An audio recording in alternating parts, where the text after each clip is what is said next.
Selamat datang di channel Belajar SKI. Sebelum lanjut ke video, mohon bantuannya untuk like, komen, dan subscribe dan jangan lupa, aktifkan lonceng untuk mendapatkan notifikasi video terbaru di channel ini. Sejarah Kebudayaan Islam, dengan tema, Daulah Umayyah, video, bagian 4. Tokoh ilmuwan Muslim terkemuka, masa Daulah Umayyah. Tokoh-tokoh ilmuwan Muslim yang berhasil dalam membangun dan mengembangkan sosial budaya pada masa Daulah Bani Umayyah. Tokoh ahli ilmu hadis. Ilmu hadis mulai dirintis pada masa Khalifah Abdul Malik bin Marwan, 65–86, para tabi'in mulai menulis hadis dan berkembang dengan gerakan rihlah ilmiah, yaitu pengembaraan ilmiah yang dilakukan muhadisin dari kota ke kota untuk mendapatkan suatu hadis dari sahabat yang masih hidup dan tersebar di berbagai kota. Pada masa Khalifah Umar bin Abdul Aziz memerintahkan para gubernur dan para ulama untuk mengumpulkan hadis. Salah satunya, Gubernur Madinah Abu Bakar bin Muhammad bin Amr bin hadis-hadis yang ada pada Amrah binti Abdurrahman dan Qasim bin Muhammad bin Abu Bakar. Amrah adalah anak angkat Siti Aisyah dan orang yang terpercaya untuk menerima hadis dari Siti Aisyah. Abu Bakar Muhammad bin Muslim bin Ubaidillah bin Shihab Az-Zuhri, dianggap penulis hadis pertama pada masa Daulah Umayyah. Pembukuan hadis berikutnya oleh Ibnu Juraij, 150 Hijriyah, Ar-Rabi bin Sabih, 160 Hijriyah, dan masih banyak lagi ulama lainnya. Pembukuan hadis dimulai sejak akhir masa pemerintahan Bani Umayyah, tetapi belum begitu sempurna. Pembukuan hadis mencapai sempurna pada masa dinasti Bani Abbasiyah. Tokoh ahli tafsir. Ilmu tafsir adalah ilmu yang dikhususkan untuk mengetahui kandungan ayat-ayat Al-Quran. Setelah Rasul wafat, para sahabat Nabi seperti Ali bin Abu Thalib, Abdullah bin Abbas, Abdullah bin Mas'ud, Ubay bin Ka'ab mulai menafsirkan ayat-ayat Al-Quran bersandar dari Rasul lewat pendengaran mereka ketika Rasul masih hidup. Mereka dianggap sebagai pendiri mazhab tafsir dalam Islam. Pada masa itu lahir beberapa madrasah yang mengajarkan untuk kajian ilmu tafsir diantaranya. 1. Madrasah Mekah atau Madrasah Ibnu Abbas yang melahirkan mufasir terkenal seperti Mujahid bin Jubair, Said bin Jubair, Ikrimah Maula Ibnu Abbas, Tawus al-Yamani dan Atho bin Abi Robah. 2. Madrasah Madinah atau Madrasah Ubay bin Ka'ab yang menghasilkan pakar tafsir seperti Zaid bin Aslam, Abul Aliyah, dan Muhammad bin Ka'ab al-Qurotli.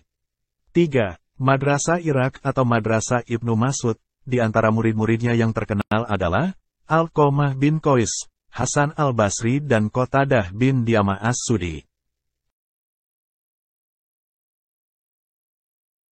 Tokoh ahli ilmu fikih. Ilmu fikih, yang berarti pedoman hukum dalam memahami masalah berdasarkan suatu perintah untuk melakukan suatu perbuatan, perintah tidak melakukan suatu perbuatan dan memilih antara melakukan atau tidak melakukannya. Dasar dan pedoman pokok yang telah dibukukan kemudian disebut usul fikih. Ulama-ulama tabi'in fikih pada masa Bani Umayyah diantaranya adalah Si'uriyah bin Haris, Alqamah bin Qais, Masruq al-Ajda, Al-Aswad bin Yazid, kemudian diikuti oleh murid-murid mereka, yaitu Ibrahim an-Nakh, 95 Hijriyah, dan Amir bin Syurahbil As-Syabi, 104 Hijriyah. Sesudah itu digantikan oleh Hamad bin Abu Sulaiman, 120 Hijriyah, guru dari Abu Hanifah. Tokoh ahli tasawuf. Tasawuf merupakan sebuah ilmu tentang cara mendekatkan diri kepada Allah SWT. Tujuannya, agar hidup semakin mendapatkan makna yang mendalam, serta mendapatkan ketentraman jiwa. Ilmu tasawuf berusaha agar hidup manusia memiliki akhlak mulia, sempurna dan kamil.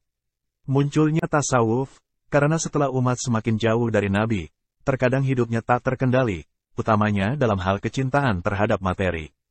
Tokoh sufi yang muncul pada masa Daulah Umayyah antara lain, Said bin Musayyab, Hasan al-Basri, Sufyan as-Sauro. Tokoh ahli bahasa dan sastra. Pada masa pemerintahan Abdul Malik bin Marwan, bahasa Arab digunakan sebagai bahasa administrasi negara. Hal itu mendorong lahirnya seorang ahli bahasa yang bernama Sibawaihi. Ia mengarang sebuah buku yang berisi pokok-pokok kaidah bahasa Arab yang berjudul Alkitab.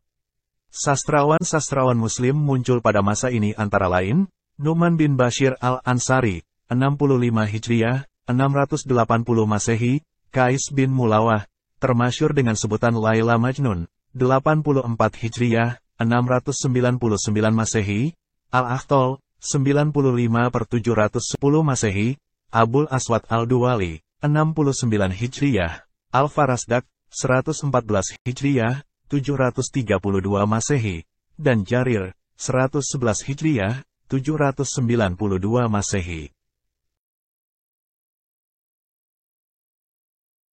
Tokoh ahli sejarah dan geografi. Sejarah dan geografi adalah ilmu yang membahas tentang perjalanan hidup, kisah, dan riwayat. Pada masa dinasti Bani Umayyah, Khalifah Muawiyah bin Abu Sufyan memerintah Ubaid bin Syariah al-Jurhumi untuk menulis buku sejarah masa lalu dan masa Bani Umayyah. Di antara karyanya adalah Kitab Al-Muluk wal Akhbar Al-Madi, buku catatan sejarah raja-raja masa lalu. Sejarawan lainnya adalah Suhara Abdi yang menulis buku Kitabul Amsal. Tokoh ahli ilmu kedokteran. Sekolah Tinggi Kedokteran pada tahun 88 Hijriah, 706 Masehi. Didirikan pada masa Khalifah Walid bin Abdul Malik. Ia memerintahkan para dokter untuk melakukan riset dengan anggaran yang cukup. Dalam rangka mengembangkan ilmu kedokteran, Khalifah meminta bantuan para dokter dari Persia. Pada lembaga inilah, Haris bin Kildan dan Nazar meraih ilmu kedokteran. Selain itu, gerakan terjemah buku-buku kedokteran mendukung perkembangan ilmu kedokteran di masa Bani Umayyah. Khalid bin Zaid bin Muawiyah adalah orang pertama yang menerjemahkan buku tentang astronomi, kedokteran dan kimia.